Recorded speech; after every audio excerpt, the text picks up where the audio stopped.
Have you ever wondered how important the First Amendment really is? The inception of our nation was marked by a pivotal event in the late 18th century. The first U.S. Congress approved 12 amendments to our Constitution. These were meticulously designed, intending to ensure the basic rights of each citizen. Among these, the First Amendment is a shining symbol of our democratic principles.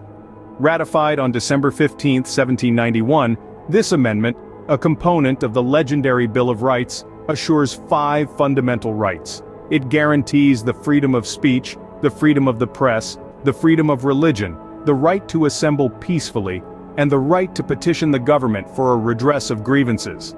These rights serve as the foundation of our democracy. They give us the power to freely express our thoughts, the courage to keep the authorities in check, the liberty to follow our faith, the right to gather peacefully a cause, and the privilege to petition our leaders for change. The First Amendment is more than just an addition to the Constitution. It's a promise, a pact between the government and its citizens, and a commitment to uphold the democratic principles that define us. It indeed serves as the first line of defense for our fundamental freedoms. The First Amendment protects 5 pivotal freedoms: freedom of speech, freedom of the press, freedom of religion, the right to peaceably assemble, and the right to petition the government for a redress of grievances. First, let's talk about freedom of speech. This is the heart of personal liberty, letting us express our viewpoints, philosophies, and convictions without fear of government intervention or punishment. However, it's important to note, it's not absolute. For example, any speech that promotes violence or puts others at isn't protected. Next on the list is freedom of the press, our society's protector. This freedom allows journalists to publish the truth without fear of government meddling or censorship. A pivotal instrument for maintaining an informed and involved citizenry. However, this freedom isn't without boundaries, such as defamation or intrusion of privacy. Next up is freedom of religion. This freedom ensures that we can follow our faith or choose not to, as we deem fit. It protects us from government promotion or squashing of any specific religion. It encourages a culture steeped in religious diversity and acceptance. The fourth freedom, the right to peaceably assemble, lets us congregate for peaceful and lawful goals. It means we can organize public meetings, stage demonstrations, and even initiate social movements without fear of retaliation. However, this doesn't grant us the right to promote violence or inflict harm. Lastly, we have the right to petition the government for a redress of grievances. This empowers us to voice our discontent and demand action without fear of penalty. It's an influential instrument for holding the government to account and driving change. These freedoms give us the ability to express our views, live our beliefs, challenge authority, and shape change. They form the backbone of our democracy and remain as pertinent today as they were over 2 centuries ago. However, they also demand our awareness and active participation to safeguard and uphold.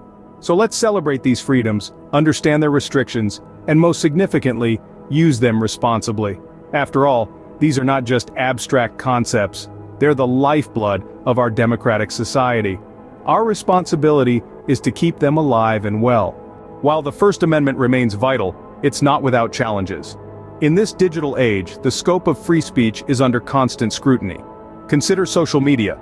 Platforms like Facebook and Twitter have morphed into contemporary public forums. However, discerning the line between free expression and harmful speech becomes increasingly tricky.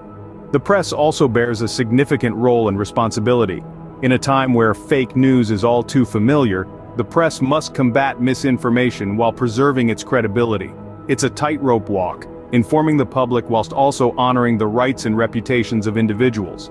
Additionally, the balance between security and individual liberties is an ongoing debate. How much surveillance in the name of national security becomes an invasion of our privacy?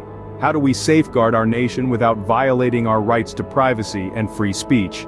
These discussions highlight the evolving nature of the First Amendment. It's not a fixed piece of legislation but a living document that adapts with our society, mirrors our values, struggles, and hopes. As we wrestle with these obstacles, bear this in mind. The First Amendment is a living, breathing part of our democracy, requiring our active engagement to preserve the freedoms it guarantees. It's up us, the people, to ensure that these fundamental freedoms continue to thrive in the face of change. In conclusion, the First Amendment is more than just words paper. It's the core of our democracy, safeguarding our right to express, to publicize, to pray, and to gather. It's still pertinent today as it was 200 years ago. Remember, our proactive involvement is crucial for preserving these rights. This is the Clump of Cells YouTube channel, where enlightenment meets inquisitiveness. Until next time, stay curious and stay informed.